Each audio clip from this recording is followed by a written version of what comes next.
We're back to Neil Haley's show. And, I talk about this all the time is, we go through obstacles in life. How do we guide ourselves through it and keep going, keep on going? I look at myself in some days where I just had a really bad day or something really bad is bothering me that I have to recover through.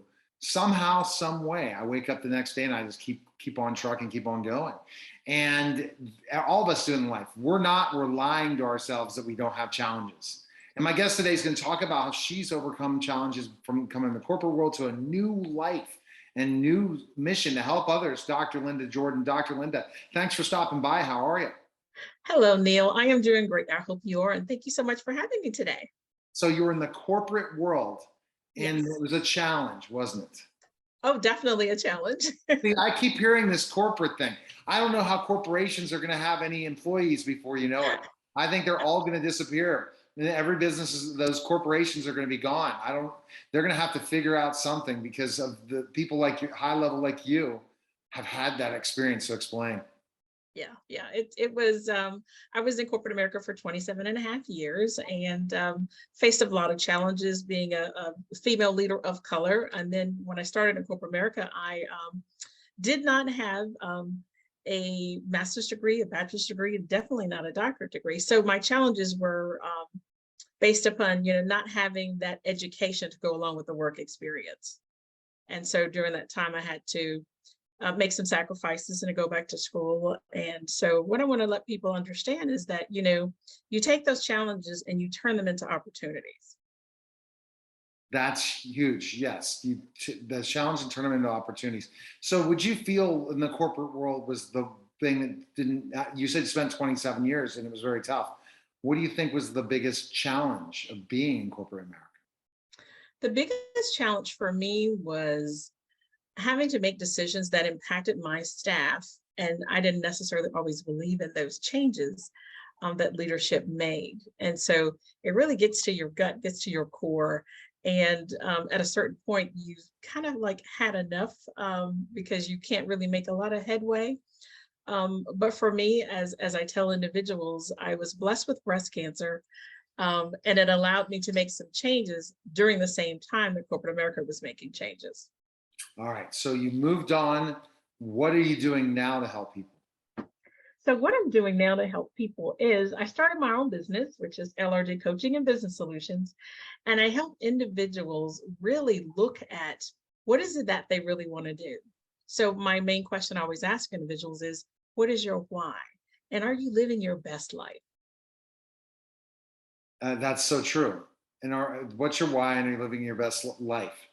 And Yes. and what people are missing. What type of individuals you work with to help them with that? So I work with actually corporate individuals, leaders. I work with nonprofit organizations, and I work with solopreneurs. So my purpose is to really have those deep conversations with individuals to figure out, do they really understand what their purpose of life is?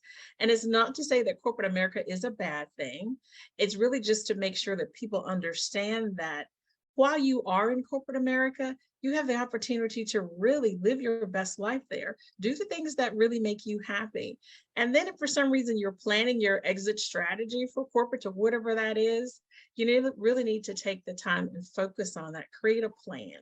And so that's one of the things that I did was to have a plan A, B, and C, because you just never know what might happen. So that's really what my focus in, and that's how I help individuals look at life very differently and prepare them for that transition from corporate to being their own boss. From corporate to being your very own boss, and so you want to transition them. Well, here's the reason why: because you guys are hidden in corporate America, where you can be such talents outside, because so many people need your help. Right. And Absolutely. especially when we're seeing the growth phase, and maybe it's a good thing that this great resignation is happening, because now we're finally seeing talent coming out which has been hidden in corporate. Yes. And individuals are struggling to some degree because they want something different. And I think people have had time to really figure out what do they really want. And so focusing on what's best for them when it comes to their mental health, when it comes to their family situations. Oftentimes corporate tends to think maybe that it's always about, can we pay that person enough money? Will they stay? And now generations are really looking at the true balance. It's not always about how much money can you make, but it's if you're making money, are you happy while you're making money? And that's really what makes the difference.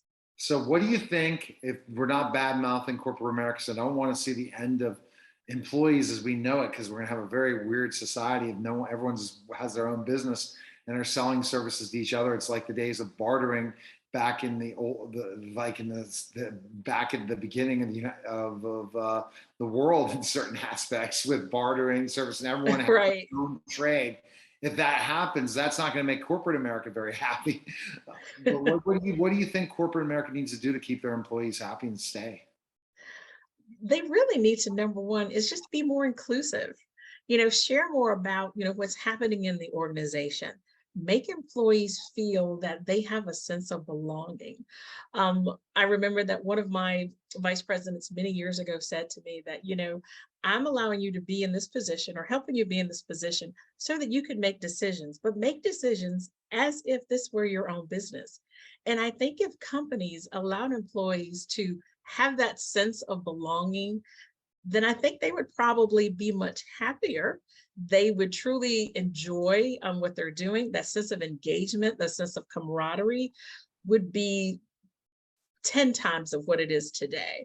But I think oftentimes employees don't feel that they have a seat at the table.